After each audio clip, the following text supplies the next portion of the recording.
September 30th is recognized as the National Day for Truth and Reconciliation. To mark the occasion, the Barrie Native Friendship Centre organized a walk at the Spirit Catcher near Lake Simcoe. Josie Fiegehen, Cultural Resource Coordinator at the Barrie Native Friendship Centre, emphasized in an interview with Simcoe Community Media the importance of continued commitment to reconciliation efforts beyond a single day of reflection. She urged non-Indigenous Canadians to read and take action on the Truth and Reconciliation Commission's 94 calls to action, noting with concern that only 9 have been fully implemented since their release in 2015. I think one of the biggest kind of barriers we have towards truth and reconciliation is settlers not doing the work. Like, just reading those 94 calls to action is great. Everyone should do that. But then actually kind of assessing what action you can take in your own life, in your own workplaces to put those calls to action into action. One thing I'd like people to take away from September 30th, Truth and Reconciliation Day, is for us, it's not just one day of the year that we acknowledge this truth. You can wear your orange shirt any day of the year. In fact, I encourage it.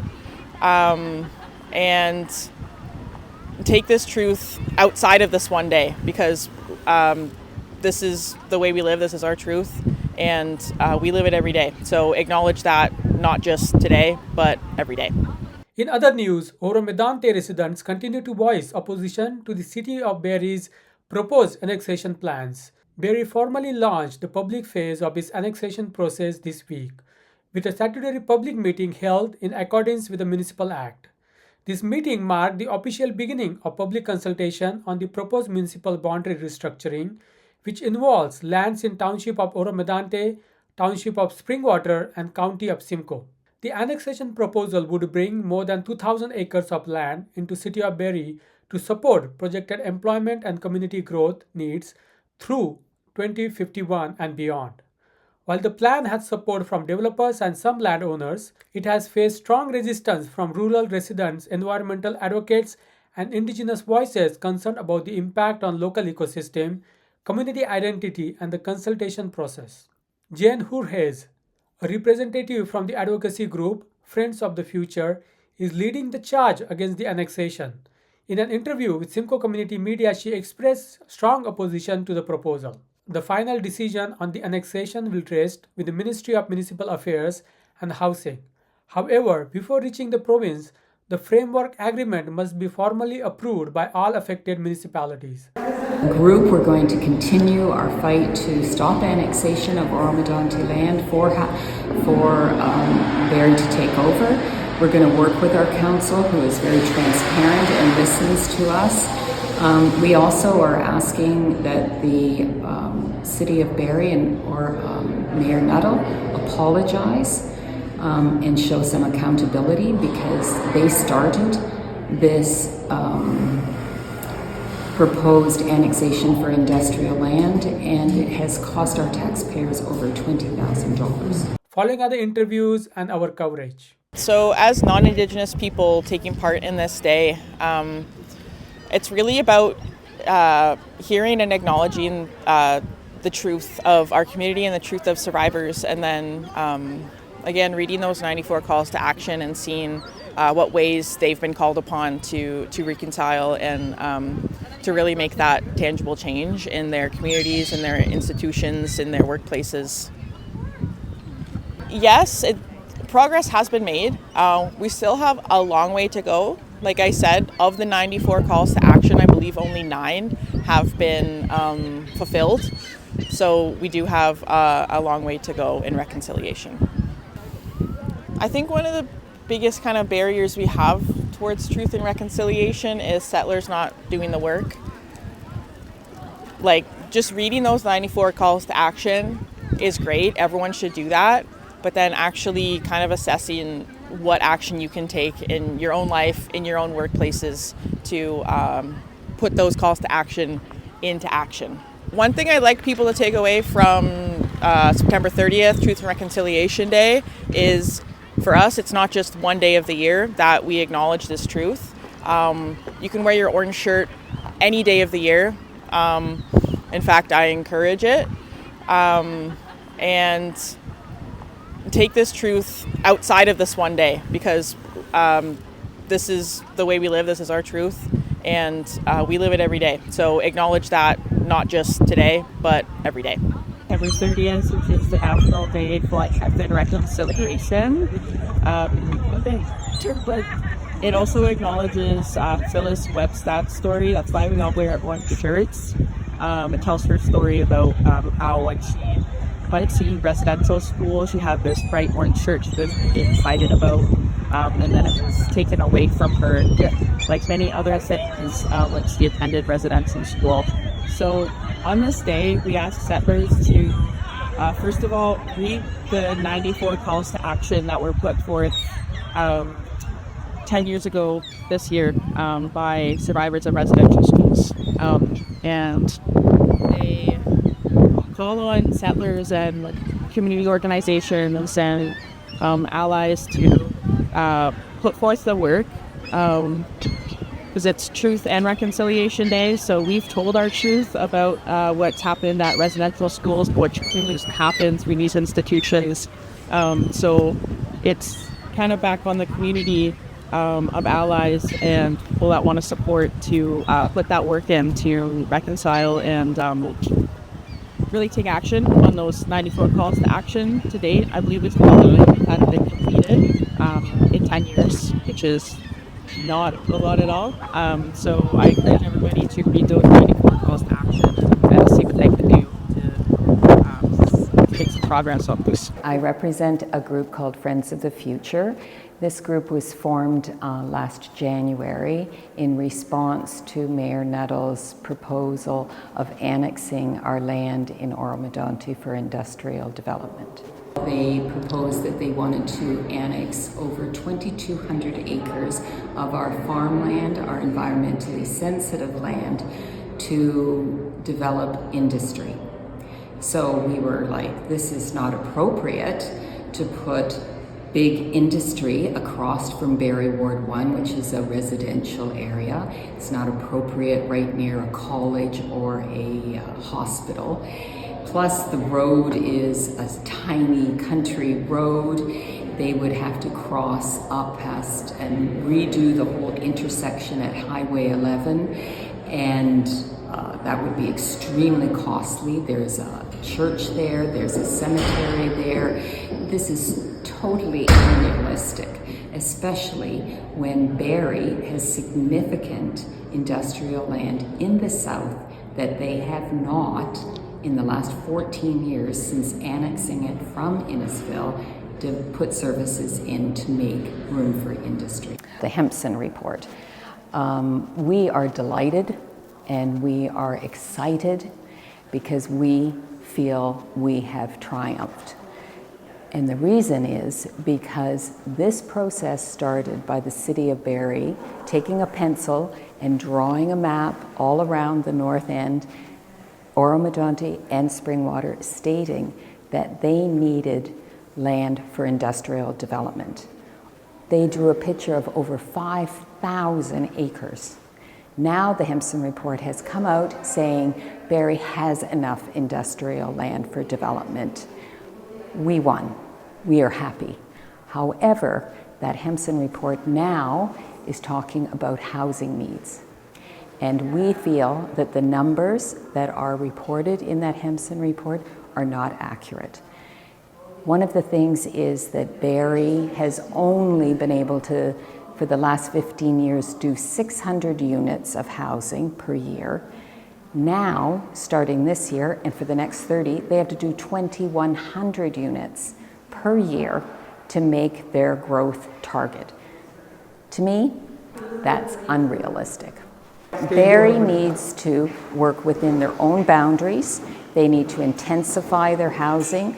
They need to develop their South End lands, that they have a huge amount of South End lands that they refuse or they don't seem to be planning to put infrastructure in. They annexed that land from Innisfil over 14 years ago and they still haven't serviced that land.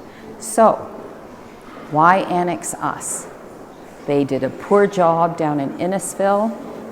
We want to protect our borders. We are farmland, we're environmentally sensitive land, we love our community. We want to keep our border. Group, we're going to continue our fight to stop annexation of Oro-Medonte land for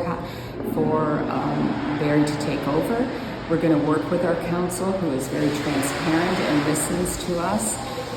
We also are asking that the City of Barrie or Mayor Nuttall apologize and show some accountability, because they started this proposed annexation for industrial land, and it has cost our taxpayers over $20,000. The public meeting is to review the proposed municipal restructuring of lands with the City of Barrie, the Township of Oro-Medonte, the Township of Springwater, and the County of Simcoe. Members of committee will be listening to public comments received during the public meeting, but will not be making comments or debating the item tonight. We'll now move to the public comments portion of the public meeting. And so we're going to do this in a pretty organized fashion this evening. The first group that we're going to hear from are going to be the landowners inside or renters inside of the area that is being considered for annexation. Following that, we'll go to City of Barrie residents. Following that, we will allow those who are out of town to be able to speak up as well. And we'll just note that tonight's not the only opportunity to speak up. There's two other additional public meetings that will be taking place, one in Springwater Township and one in the Township of Oro-Medonte. So just want to make sure all of that information is out up front. I also want to recognize I have former Mayor French is here. I see you in the front row there, sir. We have Councillor Thompson with a P in the chamber this evening. Welcome to Barrie, sir. I know that you come here often, but just in case, this might be the first time in the chamber I've seen you at least. And we have another former councillor over on my right, who you'll hear from hopefully in a little while here, Councillor Crawford, who served the municipality of Oro-Medonte for a very, very, very long time, and is somebody who was always welcoming to me as well in my former roles. So we're going to get going. We have received some correspondence, and so from current owners, we'll make sure that they are read into the record off the top, unless the individuals with us this evening. Is Walter Vaz here this evening? Okay, so I'm not going to read what you've written because you're in attendance. We have the Barrie Country Club. I'm going to give Cole's notes just so everyone can be on the same page. They've sent an email today asking about property tax implications, connection to municipal wastewater and water services, and then the financing of future servicing costs going forward. And they've requested that we provide them all the information prior to the finalization of the boundary adjustment. This will be on the circulation list as well for members of the public to be able to see. We did receive correspondence from the county, Simcoe County District School Board, outlining what their needs are, and to take basically the crux of what they're asking for on Bayfield Street is the crucial piece for the board is timing for servicing to a secondary school block in this area. Given the required secondary school site would need to be designated service and available for purchase within the next 5 years, with an anticipated opening date in the next 10 years. So they're asking for whatever is going to allow that to happen, which I'm sure we'll be able to get the answers to them as well. The Royal Victoria Health Centre also asked for their support for tonight to happen, based on a location that they have, looks like it's tied up on Georgian Drive, not in the city of Barrie, and needing it to have the proper servicing as signed by the board chair and the president and CEO.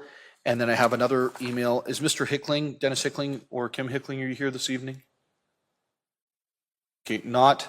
The Hickling family sent in an email of support for the boundary adjustment, and that is also on the circulation list this evening. So we're now going to proceed to individuals. I just skipped past the presentation. So Ms. Oakley, if I can call you up to give the presentation, and then we'll get into the to the members of the public. Great, thank you very much. And my name is Michelle Banfield. I'm actually the Executive Director of Development Services, and I'm going to be joining Ms. Oakley for this presentation. Thanks very much. So the purpose of tonight's public meeting, it is a statutory public meeting in accordance with the Municipal Act. Anytime a proposed municipal restructuring is being contemplated. So we are here in a statutory capacity. We're going to report back on some of the facilitation process and some of those details, and we are also here to gather some input into the restructuring proposals for the framework agreements. In terms of a background, this conversation, this proposed municipal restructuring began talks in early 2023 about Barrie's lands needs and some possible solutions to that. In November of 2023, Mayor Nuttall presented this position and this need for additional employment land for the City of Barrie to the Standing Committee on Heritage, Infrastructure and Cultural Policy. In spring of 2024, the Minister of Municipal Affairs and Housing appointed the Provincial Land and Development Facilitator to look into this more, look into this need for additional employment lands. And at that time, municipal leaders, as well as the CAOs and staff and a consulting team from Hemson Consulting was brought on board to start participating in this process. Some initial work that was released around Christmas time in 2024 basically identified that actually not only did the city need employment land, we actually needed community land as well. Community land would be anything other than employment. Residential uses come to mind. Based on that information, initially from Hemson, City of Barrie Council said, well, let's refine those numbers a little bit more. Let's take a look at those lands needs and let's consider some servicing options. So additional work was done. All along, the Provincial Land Facilitator continued to work with, again, municipal councils and senior municipal staff members and Hemson Consulting. The facilitation process is completed as we speak in terms of the end of this month, September 2025. Some additional technical studies are available, as well as some details on what a draft agreement could look like for this proposed municipal restructuring. Now, additional maps later in the presentation from Ms. Oakley are going to provide a bit more detailed maps, but a couple things I just want to point out to everybody about these maps. So first off, in terms of planning principles, whenever we look at boundaries and boundary adjustments, we always look basically inside the boundary, if you will, to make sure that the land within the boundary is being used as efficiently and effectively as possible. And what this air photo shows essentially is that the City of Barrie is built out to the max to that northern boundary. So the other thing I want to flag as well is a lot of the numbers you're hearing in terms of some of the background studies are looking at planning for growth into 2051, and in some cases even beyond that. Now, 2051 may seem far away in the context of all of us living our everyday lives, but I can assure you in the terms of land use planning and infrastructure planning, that window is actually that's a typical planning horizon, if you will. It does take time to make sure all of these things align with growth. So the other thing that this mapping really shows is also some of the constraints that the land in this area has. And so really all of those constraints have to be taken into consideration. And as you can see, the red on this map is kind of some of those constraints. So there definitely is some land that is going to be development ready, if you will, or developable. And then there's going to be land that is not going to be developable. It's going to be researched and reviewed and taken a look at. So those are a couple of the things that I wanted to kind of point out in terms of the initial stages, the background, and what got us here. And then Ms. Oakley is going to take over and provide some additional information. Thanks, Michelle. Excuse me, I seem to have developed a frog in my throat, so do my best here. So as Michelle noted, the facilitation process has concluded.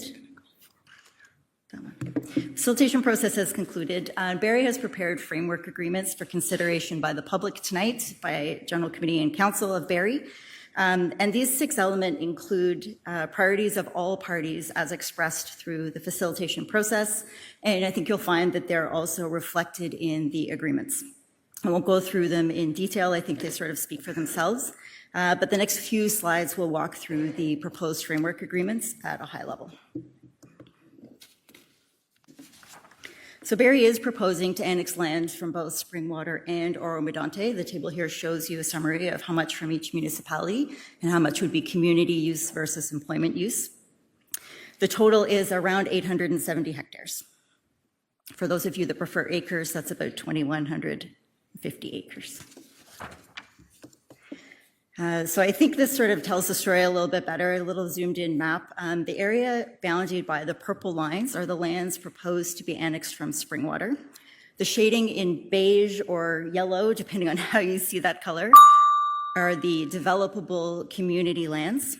The shading in gray, which unfortunately is really difficult to see on this map, but it's to the, let's see if I can point.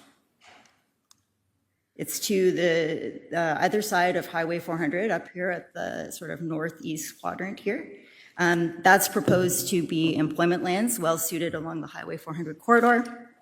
And the shading where there's no shading within the purple area are areas that were identified through the environmental mapping as constrained to development.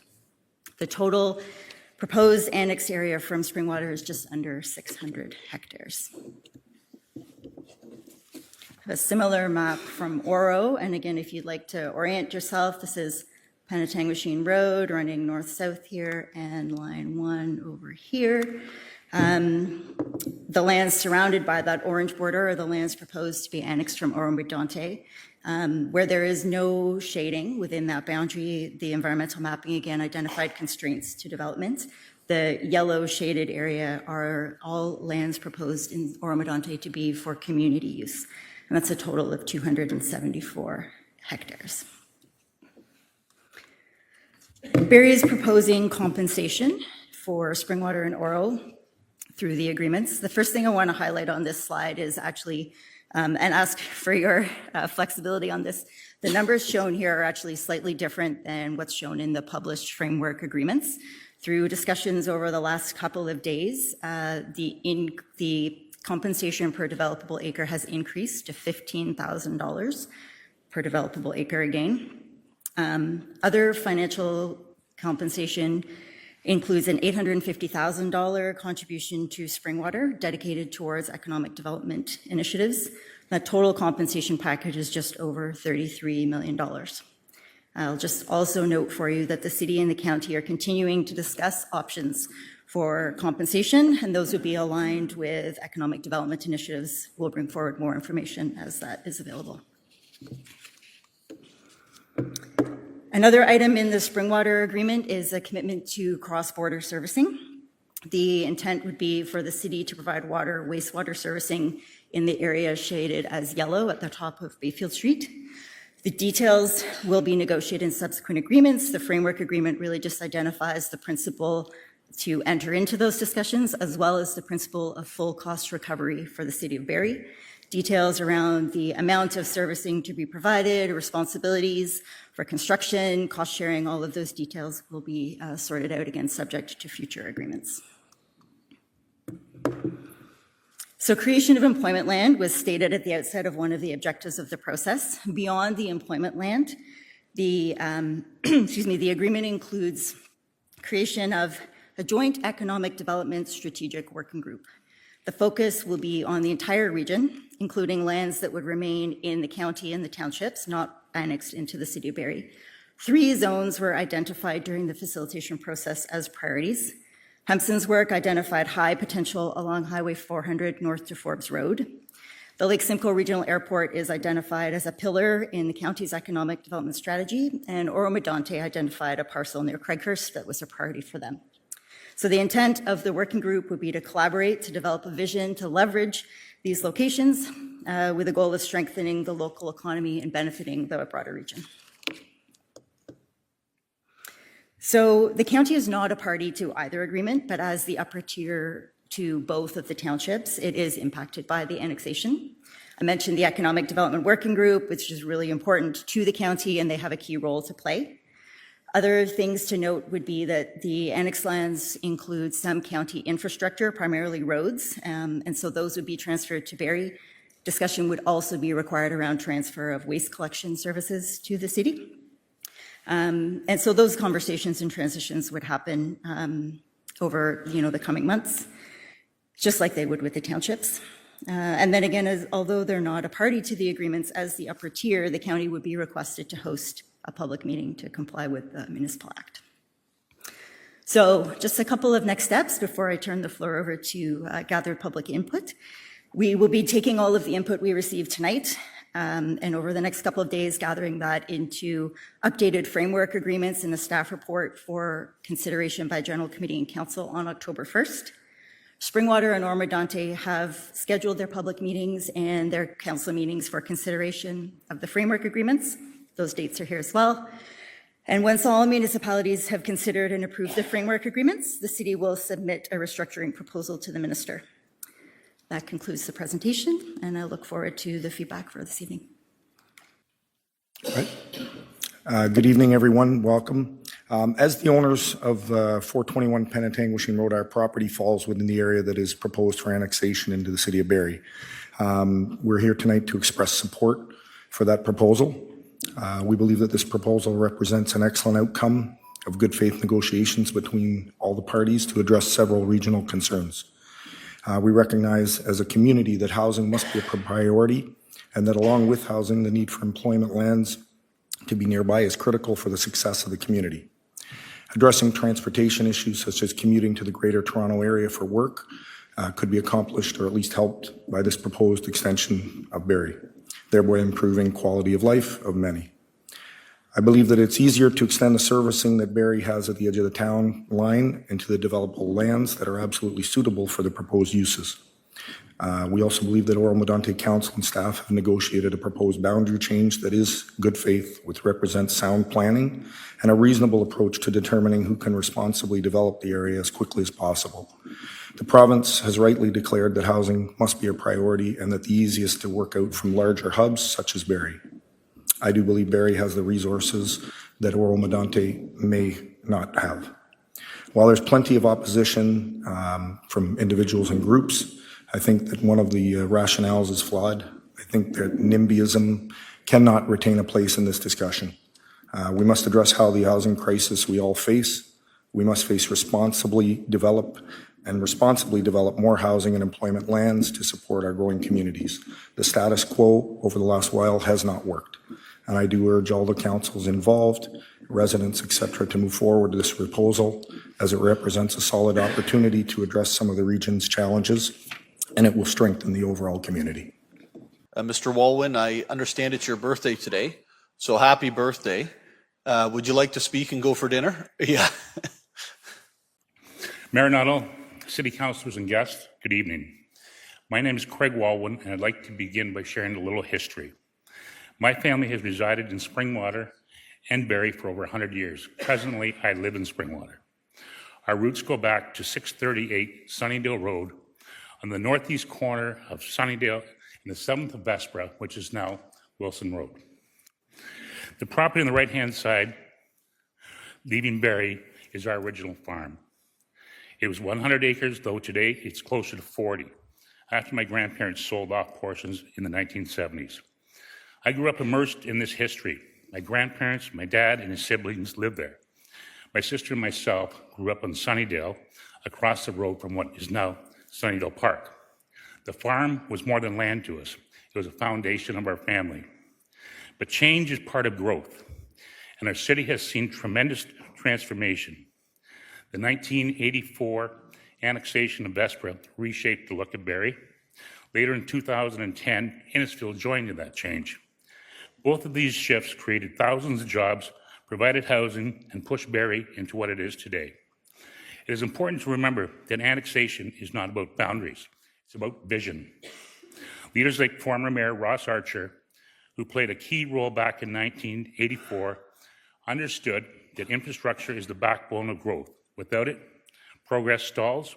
With it, we thrive. Finally, I want to emphasize this.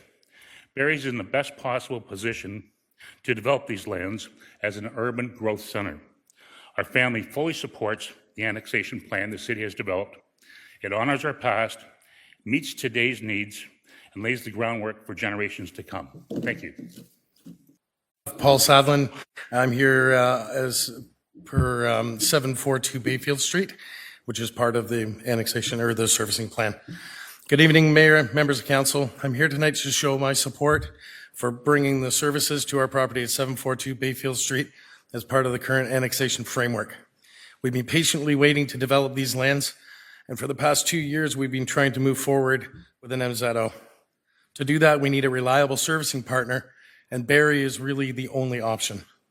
Cross-border servicing would make sense for everyone, benefiting both Springwater and Barrie. We brought in a number of consultants to study the options, and their findings all point the same way. The most efficient, timely, cost-effective way to service the site is through Barrie. This isn't just about building houses. We want to improve the community by adding services and creating something unique at this location, something that adds a real value for local residents. And above all, we're a local business. People here know us. We care about the future of the community. We're not just looking to build and walk away. We're here for the long run, and we want to see this project succeed for everyone. This is a chance to do something special, and we're ready to get started. Thank you, Mr. Sadlin. Appreciate your comments. Who's up next? Hello, Council, Mayor. My name is Sean Power. I live in Oro-Medonte. Start the clock. It's nice to see that you've got all this support, and I'm not surprised it's from a property developer. There's three basic things you got to know, I would say. First of all, who I am. I ran for council for Ward 3 for Oro-Medonte. And as all the Dougies can attest, Doug Ford and Doug Shipley and Doug Downey, I'm one who really supports Greenbelt and environment. And also being legally trained, I'm not afraid to sue people. And in terms of moving forward, not speaking on the council's behalf, but what I would say is make this sort of public discourse and this consultation, make it not to prioritize development. This is an antiquated kind of vision of we need growth, growth, growth, growth, growth. Get to the dollars and cents of it. Who does it benefit? Who doesn't it benefit? If you have, for example, the last gentleman was saying that it's housing, housing, housing. My understanding is that it's all industrial. And the impression that Oro-Medonte gets is that Barrie has run its limit. We want to put industry. We don't want to put in Barrie. Let's take some of Oro's land. And let's not pretend that this isn't a step in a progressive land grab, because then we'll take some more, because we've set a precedent and it's legislated. In terms of this being statutory, thank you for that. I don't trust any public consultation where it's statutory, where you actually have to listen to me. I think in the upcoming discussions, what you're going to have to show is this antiquated idea of growth, growth, growth, for what? In terms of what Barrie is now, 20 years ago it was like Aurelia.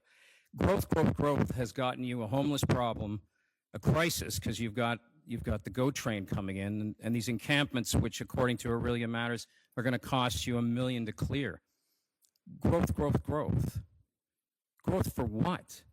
Industrial land is my understanding in terms of that boundary. Industry for what? You've got Lake Simcoe right there. I'm going to give you very quickly the example of Lake Como. Now, there's less land in Italy. We've got expansive land in Ontario. Lake Como at one time was really badly polluted.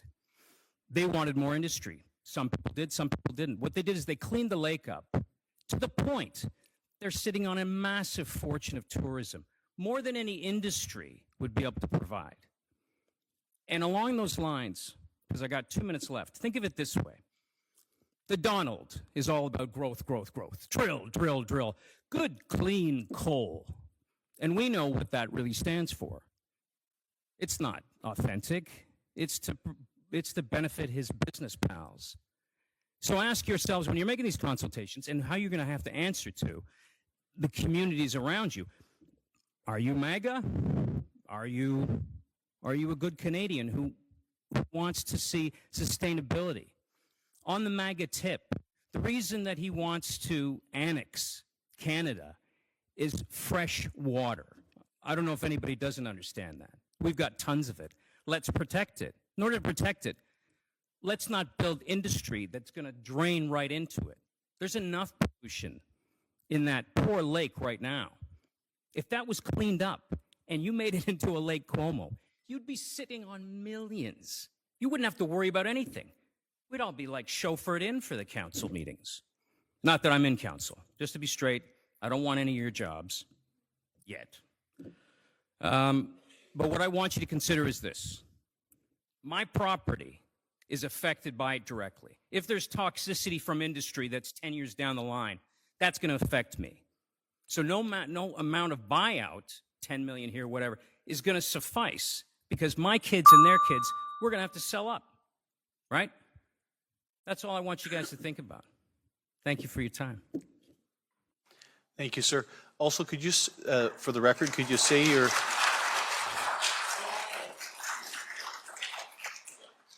Could you state your address for the record? Yes, 65 Parkside Drive.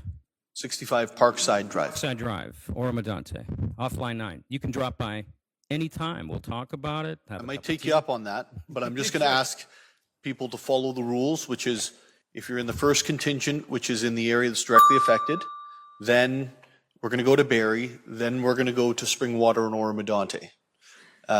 So thank you for your presentation. It's accepted, but we just need to make sure that we're following the rules for the evening. Madam Nuttall Council. My name is Lindsay Bernier. I live at 403 Penetanguishene Road, and I just wanted to shed light on what's been brought up, bringing jobs to Barrie and affordable housing, everything like that. I grew up in Barrie. My parents live in the same home that they bought and built back in 1990. They have seen their taxes increase tenfold. My father still works. He's going to be 70 this year. So with the annexation and the cost, it's going to cost money to annex these lands. Are his taxes going to go up, and how much? And for affordable or employment opportunities, my sister is a registered nurse. Her husband is a registered nurse. They have been residents of Barrie since we've been like infants. They are both currently out in BC on travel nursing in order to save up for a down payment for affordable housing. So we all throw this term affordable housing around. Where is it? Where is this affordable housing? She is out west working to save money to come back, not to buy in Barrie, because now we've seen this homeless encampments, this population go up. They're looking to buy north and outwards elsewhere, not in the city of Barrie. So I don't see any benefit of this annexation. Utilize the lands to the south and the Barrie Event Centre and everything that you have first before you try and expand north. That's all I have to say. Thank you. Thank you. Thank you for your presentation this evening. Let's ask members of the gallery. We not do applause each and every time, we'll, especially in the middle of somebody speaking, because it won't get picked up at home what's being said if you have a bunch of clapping in the background. So we will now move. Is there anyone else who would like to speak from inside of this area that's being impacted? Second time, any last person from inside the area? Okay, we're going to move past that now into Barrie residents. Just to confirm, that doesn't mean that it says Barrie on your mailing address. It means that you actually live inside the physical city of Barrie. And I will open it up the floor to residents inside the city. I see sir at the back. Yep, go ahead. Start with you, sir.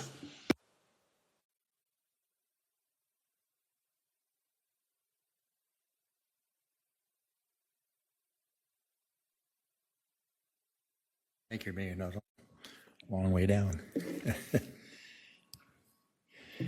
Well, I have a prepared part of the speech, talk, Just as an introduction, I've been in Barrie. First of all, my name is Gary Ray. I live at 31 Camelot Square. Lovely area. The arborist said it's one of the most pristine places in Barrie, and I thank him. When we moved there in 2009, our taxes were $7,200, and today in 2024, they're closing up to $14,000. And I go, okay, what have I gotten extra for that? Nothing.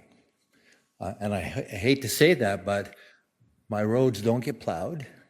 My grass on the side of the road doesn't get cut. And and now we've got this homeless issue and all that kind of stuff. And so I listened today to, and as my background, I'm an engineer.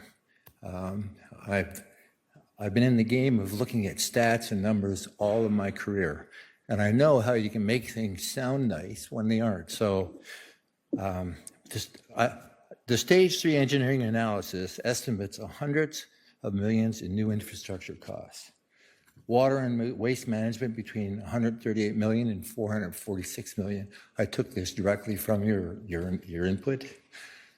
Stormwater management from 56 million to 71 million. Roads from 120 million to 387 million. There's a potential cost of between 314 million to over 900 million in new capital commitments. Equally important, however, are operating costs. The ongoing annual burden once new lands are built, based on municipal benchmarks, the city could face $25 to $73 million per year in additional operating costs, expenses for police, fire, paramedics, transit, roads, integrating the services, parks, waste services, depending upon the growth scenario. I'm not totally familiar with the growth scenario, commercial versus residential. So these numbers are, they're up and down. For example, under the largest expansion, this could mean another $73 million annually on top of debt payments for capital. I don't know why I'm nervous, but I am. When you combine capital financing with these new operating costs, the potential annual impact on taxpayers could range from 32 million to over 90 million. Spread costs across Barrie's 557,700 existing households, that equals an illustrative burden of between $560 to $1,625 increase in taxes per household per year. Where's that pointed out? We're talking about all this wonderful, it sounds to me like, I don't know, some movies where you see, all the kings and queens and that sitting in a room talking about great things happening while, the peasants are at the door saying, feed me, feed me. It's kind of like that. What I heard tonight was a lot of developers saying, this is great, but where is the reality of what it's going to do to us? When you combine, so what concerns me is that the public documents do not show how much of this will be covered by development charges, developer contributions, or grants, and how much will fall directly on the tax levy for existing residents. Therefore, I respectfully request that Council, first of all, publish a clear, plain language fiscal plan showing which costs will be paid, grants, tax, levy, etc. Provide tax impact scenarios in real household dollar terms before any decision. Phase growth only when funding is secured. Why should I pay for infrastructure? Why should I pay for infrastructure of a development that's 25 kilometers away? If you build there, if you have businesses there, if you're going to make money there, pay for it. Don't ask me to pay for it. And according to all these, projections, if you're going to make that extra money, you're going to get that extra tax money. Then have some of that come back to me saying, my taxes can now be lowered because of all these great things that are going to happen. Building safeguards so that if growth or the projections underperform, current taxpayers aren't left with the bill. Explain the rationale. Why should current taxpayers be expected to finance expansion that primarily benefits future residents and developers? Good evening, Mayor Nuttall and Council. Thank you for welcoming Oro-Medonte residents here this evening. I stand before Sorry, could you just provide your address for us as well? Oro-Medonte. That's not good enough. We need your Sorry, address. 7 Black Forest Lane, Oro-Medonte. Thank you, ma'am. Appreciate it. I stand before you tonight as a proud resident of Oro-Medonte, joined by many residents wearing white behind me to show unity and commitment to responsible growth. Tonight, I deliver a message that's clear. This draft annexation agreement is rushed. It does not represent responsible land use planning, and we believe it's unjustified. First, the pace of this proposed agreement is concerning.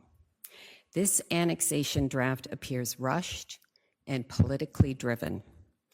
The January 1st, 2026 deadline seems to be less about community needs or responsible land use planning and more about moving the annexation forward before the 2026 municipal election year. And yes, the City of Barrie gave provincially mandated 20 days notice for tonight's meeting, but alarmingly, the details and mapping of this boundary adjustment agreement were released 4 days ago. Life-changing land use documents with 4 days notice does not give the public a real voice. With great concern, the City of Barrie has seemingly undermined the intent of the Provincial Planning Act with respect to making documents available for public review in a timely fashion. This rush is also compounded by a lack of stakeholder engagement. Over a year ago, nearly 3,000 Oro-Medonte and Barrie Ward 1 residents signed a petition opposing annexation, yet our voices have been ignored in this proposed agreement. Ontario's Planning Act and Growth Plan require consultation not only with residents, but also with Indigenous communities, as well as farmers and environmental stewards. Oro-Medonte lies on the ancestral territory of the Huron-Wendat, yet none of these voices are reflected in Barrie's draft agreement. Even Simcoe County, a key regional partner, has been excluded, threatening governance instability across our region. This process is both irresponsible and exclusionary. Let's be clear. This annexation of Oro-Medonte land is simply not justified. Barrie's annexation mapping document tonight shows vast urban sprawl that is in direct conflict with Barrie's own official plan for compact, sustainable communities. Yet Barrie wants 700 acres of Oro-Medonte farmland. Why? Because Barrie has failed to meet its intensification targets, achieving only 35% instead of the required 50%. So I ask, why should our farmland, our homes, be sacrificed when Barrie has failed to meet its own obligations for growth within its boundaries? Residents from both Barrie Ward 1 and Oro-Medonte are also deeply concerned about land use zoning, as evidenced by our petitions that was received by the clerk's office.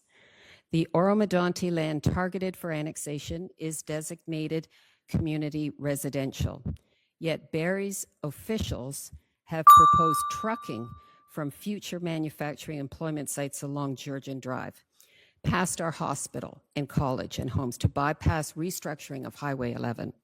This raises a troubling possibility of rezoning our land to industrial use. So I want to suggest a path forward. Let's make today's date mark the start of a genuine process, not approve it or not deal. Before we go to the next speaker, just a couple of things. I think you'll see in the proposal that was sent by the City of Barrie to the other municipalities, that the portion up Penetanguishene Road is no longer being agreed to for industrial development. So just as a note, because it didn't sound like that was understood inside of the actual presentation. So if you are able to take a look, please do. It's being proposed strictly for residential, and alongside that, you would allow community area. Give us some examples, Stuart, what community area would allow: grocery stores, shops. Ms. Banfield, can you help me out here? Maybe a hotel, office space, but there wouldn't be any manufacturing along that area. So the idea that trucking would take place down Georgian Drive is probably a pretty far-fetched one at this point.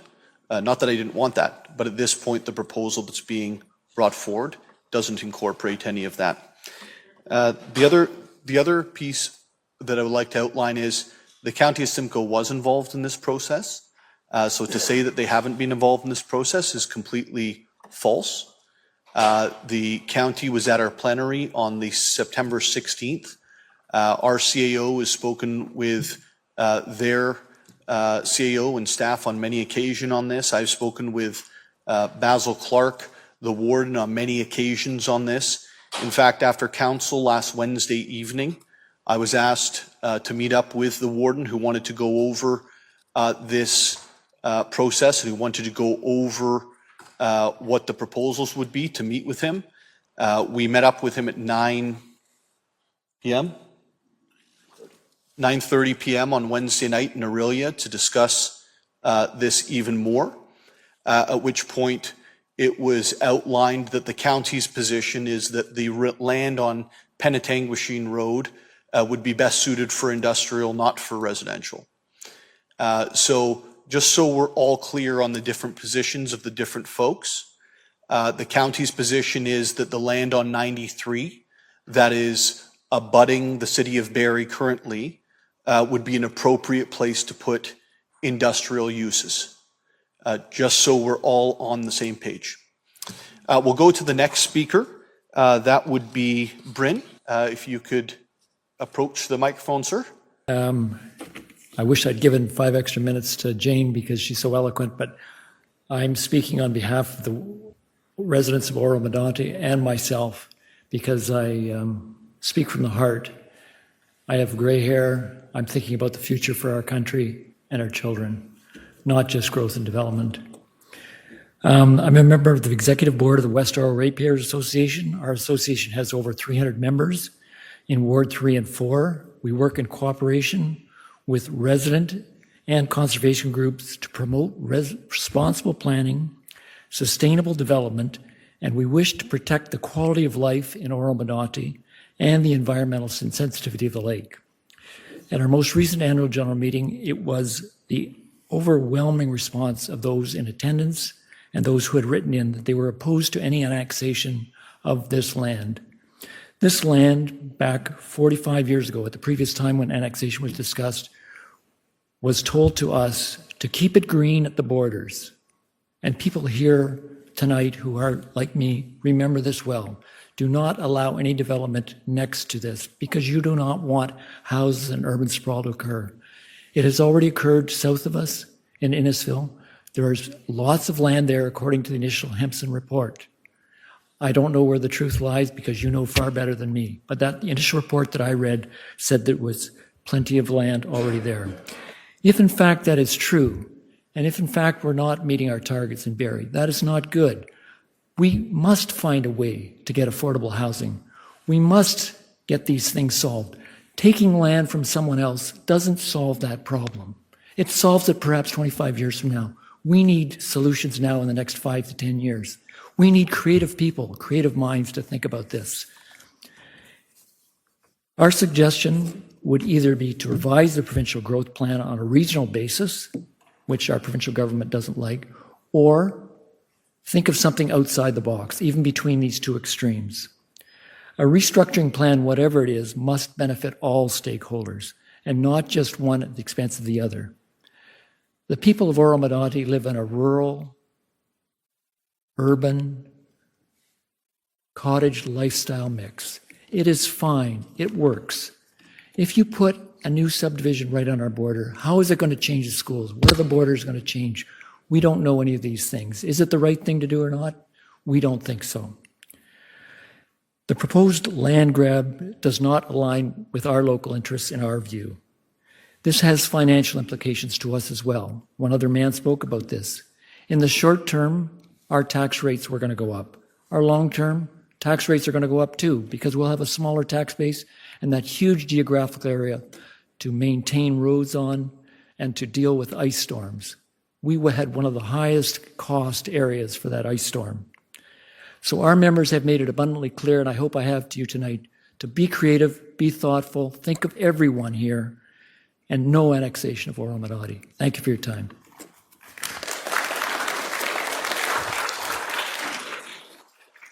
Bryn, thanks for your presentation. And I'm going to ask our staff to get a hold of you because, Bryn, we do have on this Wednesday night an affordable housing strategy. So you had asked us to think, be creative, get everybody at the table who could talk about affordable housing. I think we've probably got that coming forward on Wednesday, generating hundreds and hundreds of units of affordable housing over the next 12 months. Which is, I think, the immediate request you had. And I just want to highlight that for you because it's actually coming this Wednesday night. The same night we'll be dealing with the actual annexation. So hopefully you'll be encouraged by that. Over to you, ma'am. Hi, my name is Jette Born. I live on 9 Baycrest Drive. Mr. Mayor, mayors of council, and everyone here. We are here today to understand the impact of the annexation of Oro-Medonte and Springwater lands within our communities.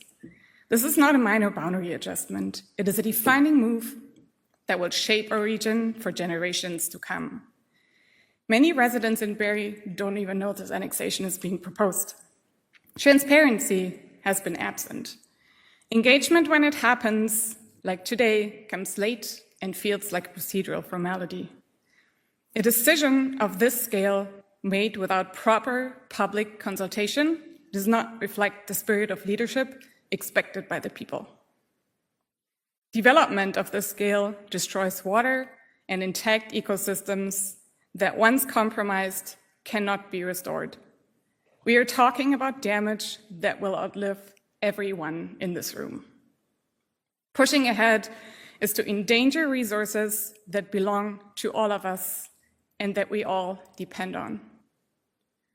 A report created for the City of Barrie estimates infrastructure costs for roads and water alone at over $900 million today. We all know projects of this size will exceed budget. This means one thing: taxpayers today and in the future will be left to shoulder the burden. It is not a wise investment. It is a debt that we are handing over to our children. Elected officials are not guardians of economic growth. You are entrusted to protect the people, our homes, our health, and our future. This annexation is not in the interest of the people. It is damaging, it is costly, and it is endless growth on a planet that does not grow. Thank you. Annie Bojo, Neil Swanson, hi, Mayor and Council. I'm here just representing some of the First Nations here today. Not speaking on behalf of them. We're just sent an invite to this info session after reading some of the paperwork that was let out there 4 days ago. Just some main concerns is maintaining that environmental buffer zone and the impact on the wildlife coming. Just consulting the First Nations in the surrounding area. I come from Wissahickon First Nation. We're a little more north here, but we are part of the Three Fires Confederation there. So that's why we got invited down. We do sit on the Treaty 18 and Treaty 20 land here and the Williams Treaty. Just make sure we include these First Nations in any impact studies that are going on. Listen to the voices of these concerned community members you have here. They speak a lot about the environment and the impact that you guys are going to have on it. We're stewards of the land, so we got to make sure that our impact is less. I understand housing and economic growth is always on the growing side and is needed, but also we are running out of spaces for us to receive that. And the impact that we may have on this land or the water systems around it. So that's about all I have. All right. And I look forward to any information that you guys can send us. So did you sign in at the back, or have you been able to speak to her? Okay, perfectly. Perfect. Could you make sure that maybe put a star beside it as well, just because we will reach out to you after this as well. I know that as we go through the secondary planning processes and they start to bring all of the reports together for like environmental impacts and all of those things, that's typically where we make sure that everybody's included, because that's where they'll determine what is actually going to be developed or not developed. And you'll be able to then have fulsome reports to be able to give guidance and support and information in as well. Okay? All right. Thank you, sir. Appreciate it. And listen to the people of Oro-Medonte. Thank you, sir. Appreciate it.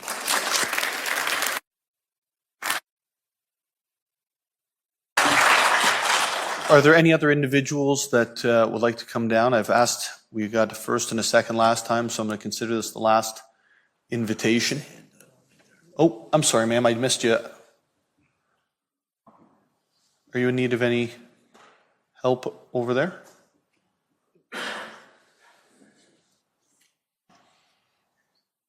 Good evening.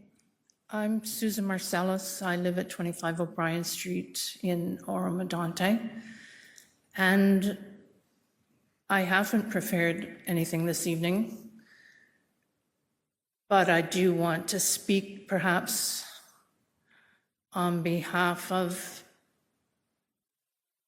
everything that lives in the marshlands and the sensitive nature of the marshlands and connected areas and connected waterways. So I don't know if you're aware, but that marsh has beavers. We have deer, we have turtles and frogs, and there are dozens of osprey nests in those trees. So I'm speaking on behalf of them and hoping they can be conserved and considered and protected. Thank you.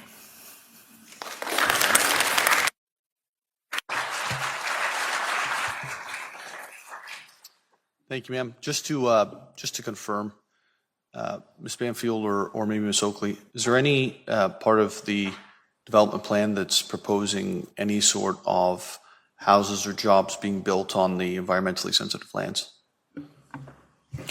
Through Mayor Nuttall, no, the expectation is that the environmentally sensitive land, as you described earlier, if anything, would be further studied and refined through this process. Okay. And with regards to the process for any archaeological or if there was animals that were protected species or trees that were protected, what part of the process would we figure those things out? Mayor Nuttall, that would be probably one of the first things that get studied as we started looking at the future of land uses in the area. Thank you. And would all of that be done publicly? Yes, Mayor Nuttall, it would. Perfect. Thank you. Okay, well, that brings our speakers to an end this evening.